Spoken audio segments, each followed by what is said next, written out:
Now we're gonna do my burger. And everyone has their burger and they swear theirs is the best, but this really is the best because of this special sauce. And it's a kimchi mayo. Sounds kind of strange and funky and delicious because it is. And it starts with a little bit of mayonnaise.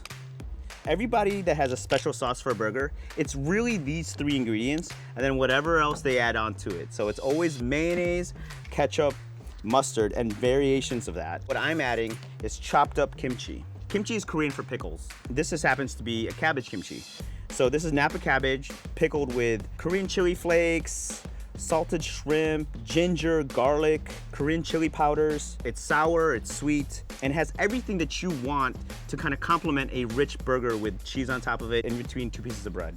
You know, I think that people think when they hear a word like kimchi, automatically it's this weird and exotic thing. Well, you know what? Sauerkraut, it's the same thing. You put sauerkraut on your hot dog, you put sauerkraut with your sausages, it's the same thing. We're just adding it in this sauce. It's almost like a pickle relish.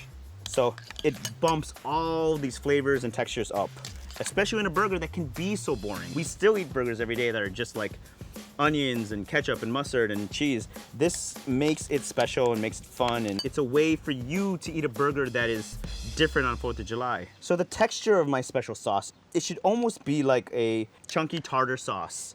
It should have these beautiful bits of crunchy cabbage and really play with the amounts. If you love more mayo or you like less mayo and you like more ketchup, go for it. This is your sauce. The main event, guys, and your burger is the patty. So let's make them. And yes, burgers start with really good ground beef. For my burger, we're gonna marinate it in a little bit of a Galbi rub. I don't expect every part of this burger to be homemade. I definitely don't expect you to make your own Galbi rub, especially for the burger. So go out and find your favorite Korean Galbi. It's a sweet marinade of soy and garlic and ginger and sesame oil. So we're gonna get this into a baking dish. We're making 3-ounce patties because there's 2 to every burger, and the total weight of it is like a 6-ounce burger. So these are these small, thinner, smash style burgers. They're not, you know, your big tavern dinner burger. These are like a burger you can have one at 1 o'clock, drink 4 beers, and at like 4 o'clock you can have another one. So that's the goal for these burgers. I love this burger. I feel like it adds a lot of texture and it's really juicy, as opposed to this big fat patty that you get mouth fatigue kind of chewing on these big burgers. I also grew up eating the smash style burger with 2 patties, and to me it's this quintessential backyard barbecue because you're not taking temps, and the fat burgers, it's always like, you know, what do you want, a medium or a cooking medium? No, dude, just cook it. Just cook it and let it be done. For this recipe, I love an 80-20 ground beef blend, so 80% lean meat, 20% fat. But really it's about a good burger. Try and find meat that you might be able to eat a tartare with. Go to your butcher, ask them about, you know, grinding a piece of chuck. That's what I love to do, is I like grinding whole chuck muscles into minced beef. So we're gonna roll these burgers in this Galbi marinade. This is gonna take on a nice flavor, a beautiful caramelization.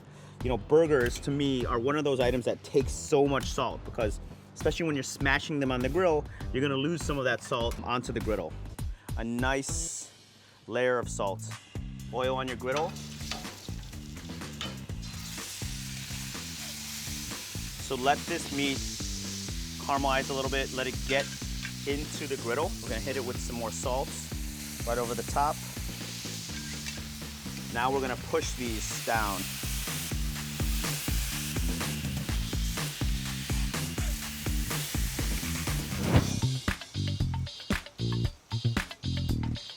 And now we're gonna cheese our burgers. I have a way I like to do this because I feel like cheese that is unmelted on a burger, it's terrible. You wanna melt this cheese and you don't wanna overcook your burger. We're gonna do a little tent action on it and give it a little bit of steam. And another tip, when you have burgers, whether it's small patties or thick patties, they need to rest. It's like any piece of meat. If you put this directly onto whatever bun you're using, the juices are gonna get through the bun and it's gonna be a super soggy burger, and you don't want that. This is where you need to start to have a little bit of patience. Guys, so burgers, cheese is beautifully melted. I'm gonna pull these off. Because you're serving 2, to keep them nice and warm, stack them on top of each other. Buns, onions, pickles, my special sauce. I mean, the cheese melted on this is like, this is lit. This is like what you want this to be. Juicy, charred, and how I like to assemble these burgers. A little fresh onion. This is gonna hold your sauce onto the patty. And then this chunky sauce. You have the fight of, is a burger a sandwich? I mean, it is a sandwich. So the messier the burger is, generally, in my opinion, is the better the burger. Have that sauce kind of really falling off the side of this burger. Pickles, because you always need pickles. And we're just gonna top this guy.